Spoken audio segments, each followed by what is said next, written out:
give me all of the coffee because holy sweet mother Moses, people. So, I was watching a bit of the GOP debate last night with a buddy of mine. We were watching Sinatra's set stream on it, and my good God was that debate boring. I just watched like the first 20 minutes or so. You could put me into a coma with that. Looking at the cast of characters it had on, it read like a sitcom cliche.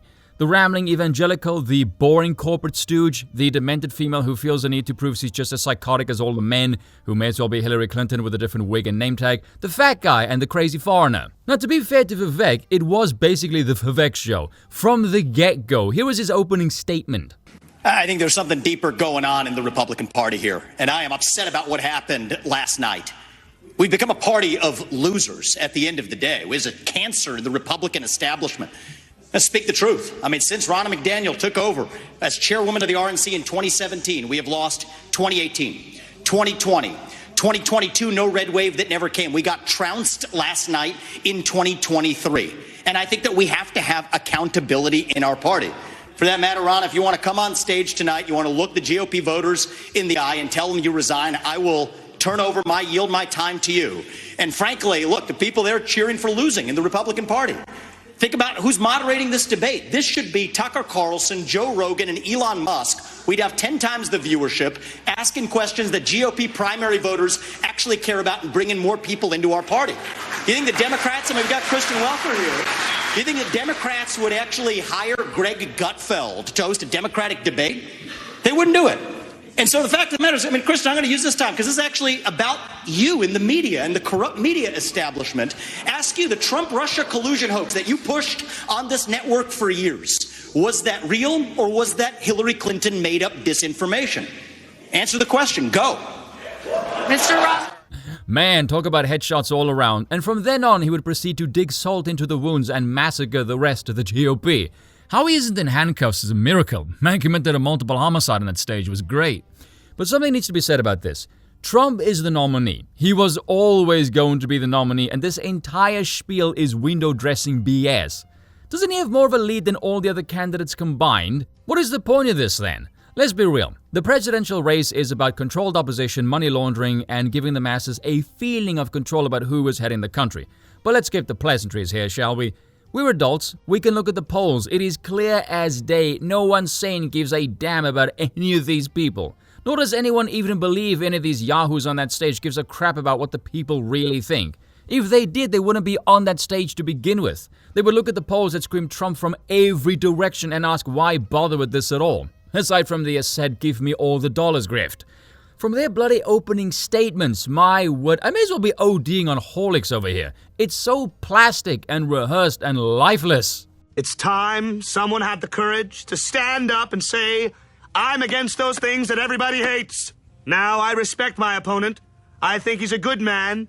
But quite frankly, I agree with everything he just said. Yeah, it's basically that. And by the way, on a side note, we seriously need to call their mics the moment any one of them starts a sentence with the phrase, as a, because no one cares. Oh, as a mother, as a combat veteran, shut the hell up. Are you going to smother the opposition to death with your superior nurturing skills as you funnel more taxpayers' dollars into the military-industrial complex your family benefits from? No wonder you're pro-war. Or are you going to go full Andrew Jackson and pistols adorn them? No? So shut the hell up then! Vivek was right. Musk, Rogan, and Tucker would actually field questions the American people really care about, and not the interests of the oligarchical elite huffing their own farts and stench of death over in Washington, D.C. The first thing they ask about is the war in the Middle East. Interesting, the media now calls it a war, and the question they will take from the moderators and the Republican Jewish coalition. Yeah, I hear it as well, don't worry, because that's really what the American people care all about now, isn't it? Not the broken border, the immigration crisis, the drug problems, sky-high crime rates, inflation, mortgage rates. Never mind the fact that you pissed away over $100 billion in Ukraine that ultimately achieved nothing except got thousands of Europeans needlessly killed, and the media is going to completely ignore all of that as they lied repeatedly about the fact that Russia was always going to be the victor there. No, we need to talk about yet another war for some reason. Meanwhile, every twit who says, oh, this is our greatest ally, will never give you a definitive answer as to how or why that is a benefit to the American people in any way. I wonder why. And then proceed to see 5 mammals on that stage, one after the other, trying to out-bloodlust each other. And Sinatra said this as well. If you were to pause and just take stock of the situation, You have 5 psychopaths rushing with glee to take taxpayer dollars and use it to kill countless people in a region the vast majority of Americans couldn't even point to on a map if their lives depended on it, for a cause none of them would even dare utter beyond "because my donors want it so." None of these people look like they have any grit or mettle at all. There's no statesman-like aura from any of them. The script-reading style responses, this repeated pattern of trying to sell it via telling a story about themselves like you're their grandchild on their knee on a rocking chair.